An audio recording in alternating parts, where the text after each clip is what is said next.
Hi, I'm Corinne and we're here at Dee's today to talk about these circle wood door hangers.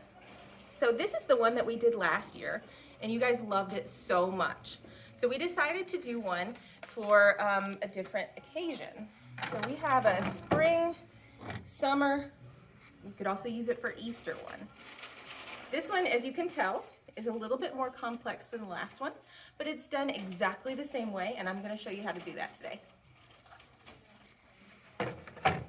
So on our last video, we showed you how to use tape to create this plaid look. So you're going to start off doing the same thing. Pick your 3 colors. You're going to have a light, a medium, and a dark.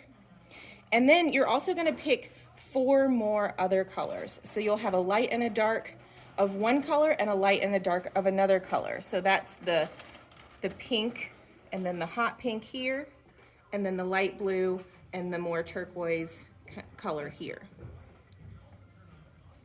So the way that we're going to create this look is we're going to take some tape and we're going to lay this out about halfway on our little plaid stripe here. If it makes it easier for you, you can take a ruler and you can measure maybe like a 1/2 inch or a little more than that and make a dot on each end and then use that dot to line up your tape if you are worried about it being nice and straight.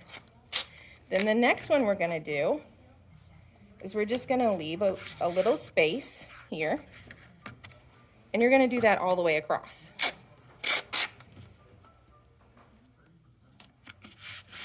Make sure you press your tape down so that when you paint, it doesn't get underneath of the tape.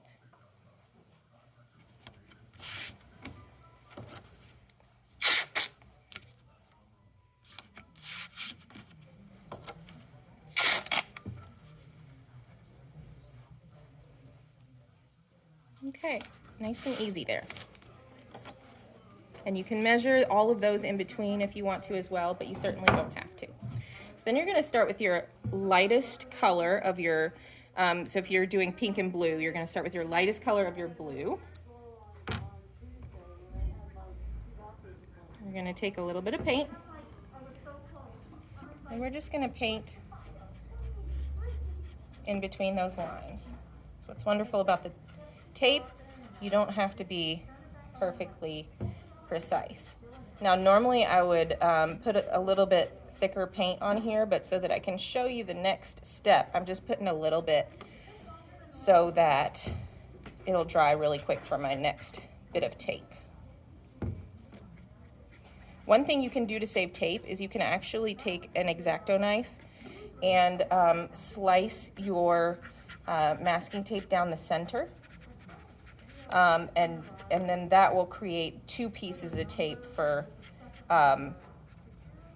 so if you just slice it down the middle, then you would have 2 pieces with 2 edges instead of just the one. Okay, so we've almost got this one done. And again, just make sure you're not doing your paint quite as light as I'm doing it here. Although you could, it would give you more of a watercolor effect. So then you're going to take all of your tape off. You can actually reuse your tape.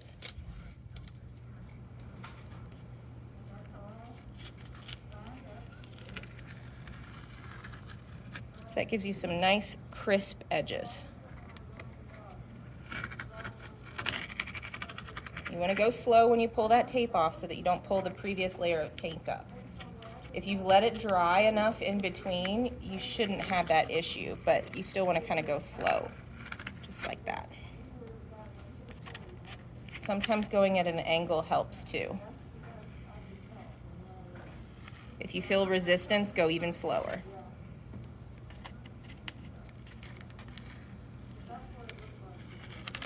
Okay.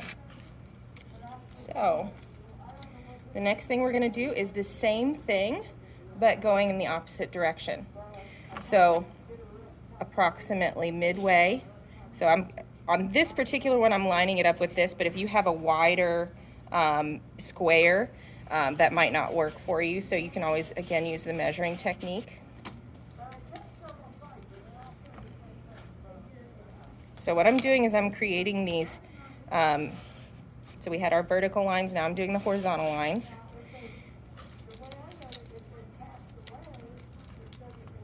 And I'm just gonna do 2 of them just to show you. Oh, that one's not long enough.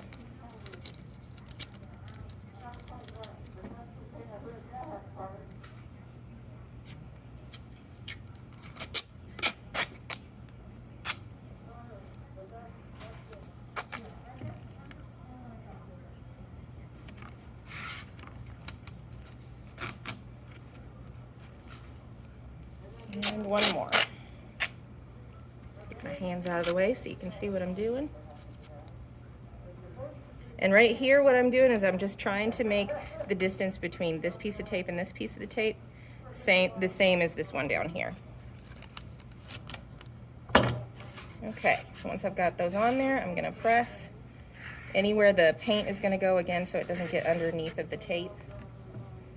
And then we're gonna do the same thing.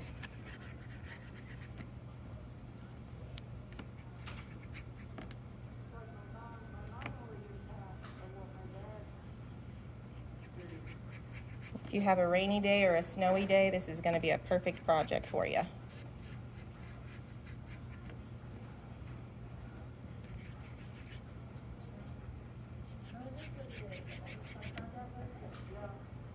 All right, so now that we've got this one on here, again, we're gonna pull up our tape.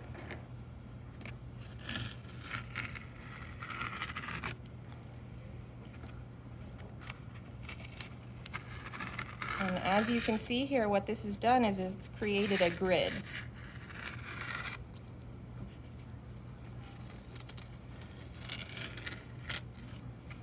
So now the next step is to take your darker color, and again, I do recommend you put a little bit more paint than this on there and you let these layers dry in between.